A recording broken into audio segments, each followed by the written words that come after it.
Well, alrighty, welcome to the weekend. Another edition of Turd Saws R Us. Hey, anyways, what we got looking at here is that a few months back I bought, it must have been maybe summer. I bought a couple shindaiwas, the 488s, and so I'll be looking at going through and repairing this one or these, making one out of two. I think there's enough good parts here. Fairly crusty. At least they both turned over. At least this one has the carb, and at least this one has the flywheel. This one has the flywheel. Taking it off, but yeah, as you can kind of see, you gotta love your mystery purchases. So this will be another one coming up in the future on the channel after I deep clean everything, tank everything.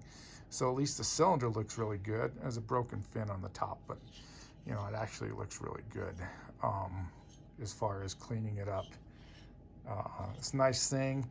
The combustion chamber down in there, you don't see it, but it's tapered actually. It's a very nice, actually, pretty sweet, and it looks like it has the transfers of say like a an 044, 036 Stihl, you know, those kind of things. So it's got the single feds, a single transfer on either side. The piston looks pretty decent. I'm gonna be able to.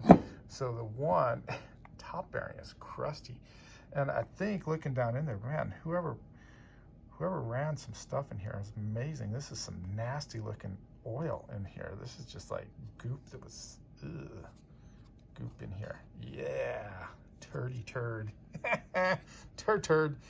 turd. So anyways, we'll see. I'll be breaking this down. So just thought I'd give you a video of tidbits of up to come project, and so making one good on a budget, probably see how we can go through and picking the best parts to make one 488 shindaiwa. So anyways, yeah, actually pretty decent. Hopefully after tanking this, the bearings will free up, everything will feel nice, won't have to split cases, or this one will have some good stuff. Probably not, but you know, looking down in there, the cage bearings are in there. They just look like they got some goopy crust around it, you know. So, you know, it's probably not too bad, and we'll see what they feel like once cleaned up and in a solvent or whichever. So, but yeah, so we'll look at that. Hey, something else here broke down because I was replacing this bearing pocket, or I thought it was a bearing pocket. I've never seen this. So this is a 044, not a slant fin. It was after the slant fins additions, but the bearing was wobbling up and down, and so it wasn't making a seal. But if you look in here, I've never seen a steel case, and I've rebuilt a few of these now with bearings and everything, unless the paint was on here. This sleeve that's grooved in there is interesting. It's just like, I have not seen this on an 044, so it kind of puzzles me. And this is what was slopping around and causing the massive air leak. And so the bearing came, this race stayed in there, but the bearing came out. So yeah, this is vastly interesting to me. Here was the bearing.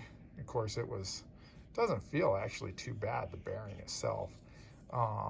But it's gonna get a new case, and it has new bearings in there. So anyways, that's the bearing that came out of here on an 044 Stihl, but that's just interesting. So thought I'd pass on some interesting things for a turd saw. Yeah, I got to get this, just basically replacing the cases. Yeah, I'm going to be aftermarket cases for this build from the 044. Wasn't necessarily planning too much to show, but maybe it will. Yeah, that's interesting. If anybody's ever seen that, you know, go ahead and let me know, because that would be something that's I just haven't run into, you know. And after doing, you know, about 4 or 5 036s as well as 044s and 660s. I've never seen that on a Stihl. So anyways, have a fabulous day, and we'll talk to you later.